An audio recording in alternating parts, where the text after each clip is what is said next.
Godzilla vs. Kong lands somewhere in the middle of Warner Bros. Monsterverse franchise. Unfortunately, that doesn't mean it's particularly good.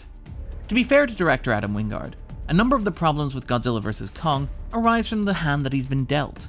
Godzilla vs. Kong is tasked with being a gigantic crossover between Gareth Edwards' Godzilla and Jordan Vogt-Roberts' Kong Skull Island, as well as being a direct sequel to Michael Dougherty's King of the Monsters. That's a lot to throw into the mix, even ignoring the fact that the best parts of Godzilla and Skull Island were the parts that weren't easily franchisable, and that most of the legwork for this film was done in the chaotic, bordering on incoherent King of the Monsters. To be fair to Wingard, Godzilla vs. Kong is an appreciably tighter film than King of the Monsters. The action is more coherent, the stakes are a lot clearer, and the plot is decidedly less jumbled. So that's a victory.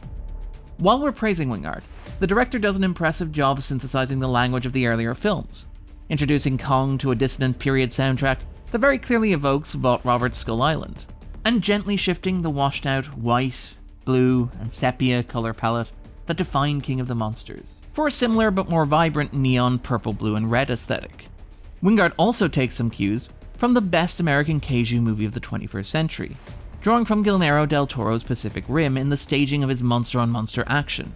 Godzilla vs. Kong is at its best when it indulges in monsters throwing down like CGI SmackDown-era wrestlers. Sadly, there's more to the film than that. Like Skull Island and King of the Monsters, Godzilla vs. Kong includes a stacked human cast, while also understanding that they're not the key attraction here. Unfortunately, like King of the Monsters and unlike Skull Island, the film treats this as an excuse to avoid making those characters interesting. They're just there to deliver exposition and look on in awe, but there are far too many of them, and we spend far too much time with them for that simple purpose.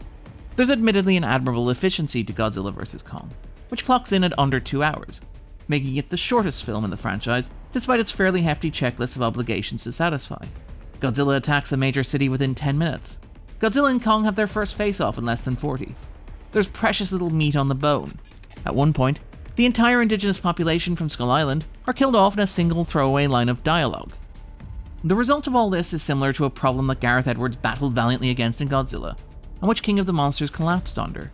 There's no sense of majesty or wonder to any of this spectacle. Characters talk about these mythic creatures like they're talking about a mate who's had a bit too much to drink at the local pub and is finally telling everybody how he really feels about them.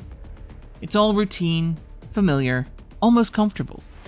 There are rare moments where Wingard touches on genuine wonder, such as a sequence in the middle of the film in which Kong plays with gravity, set to a trippy 80s influenced synth score. But these moments are few and far between, lost amid the monologues and exposition dumps necessary to get to the fireworks factory. While it's a bit too much to say that the real loser is the audience, the title fight in Godzilla vs. Kong delivers on most of what it promises, even if none of the champions exactly surpass expectations.